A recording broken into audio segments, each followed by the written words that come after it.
বাংলাদেশ ভারত স্থল সীমান্ত চুক্তির 2 বছর পূর্তি আছে। এই চুক্তির মধ্য দিয়েই দুই দেশের মধ্যে বিনিময় হয় 162টি ছিটমহলের। 68 বছরের বন্দিদশা থেকে মুক্ত হয়ে রাষ্ট্র পরিচয় পায় এসব এলাকার বাসিন্দারা। যুগের পর যুগ অবহেলিত এসব জনপদের বাসিন্দারা 2 বছরে যেন আলোর জগতে প্রবেশ করেছে। সরকারের বিভিন্ন উন্নয়ন কর্মসূচি অনেকটাই বদলে দিয়েছে তাদের জীবনযাত্রা। পঞ্চগড় সদর উপজেলার বিলুপ্ত গাড়াতি ছিটমহল বাংলাদেশের সাথে যুক্ত হবার পর এই এলাকায় শুরু হয় উন্নয়ন। যোগাযোগ, শিক্ষা ও স্বাস্থ্য খাতের উন্নয়নে চলছে একাধিক প্রকল্প। এরই মধ্যে শেষ হয়েছে কয়েকটি প্রকল্পের কাজ। 2 বছর আগেও এখানকার শিশুরা লেখাপড়া করত মিথ্যা পরিচয়ে।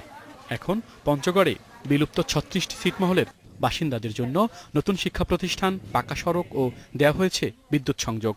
আমি আগে আমার নানি বাড়ির স্কুলে পড়ালেখা করতাম। ওখান থেকে আমি আমার পরিচয় গোপন রাখতাম যে সিটের হলে আমাকে আগে অন্য স্কুলে নিত না।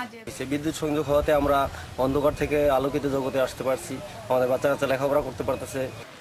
সিট বিনিময়ের 2 বছর পূর্তিতে প্রাপ্তি অপ্রাপ্তির হিসাব মিলাতে ব্যস্ত কুড়িগ্রামের বিলুপ্ত 10টি ছিটমহলের বাসিন্দারা। এত অর্জনের মাঝেও দাসিয়ার ছড়া নামে ইউনিয়নের দাবিটি উপেক্ষিত তাদের। পাশাপাশি কষ্ট রয়েছে শিক্ষা প্রতিষ্ঠানে সরকারি অনুদান না পাওয়ার।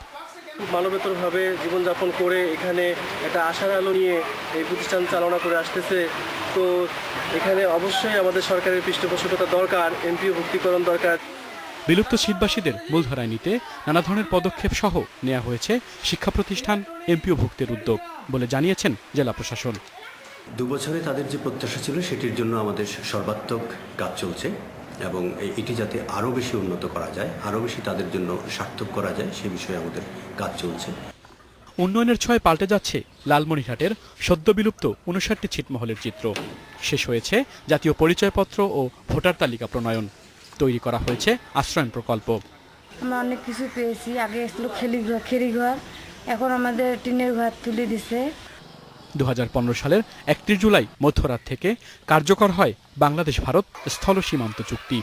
এর মধ্য দিয়ে 162টি ছিটের অধিবাসীরা ভারত ও বাংলাদেশের নাগরিকত্ব অর্জন করেন। আল আমিন হোসেন, ইন্ডিপেন্ডেন্ট নিউজ ডেস্ক।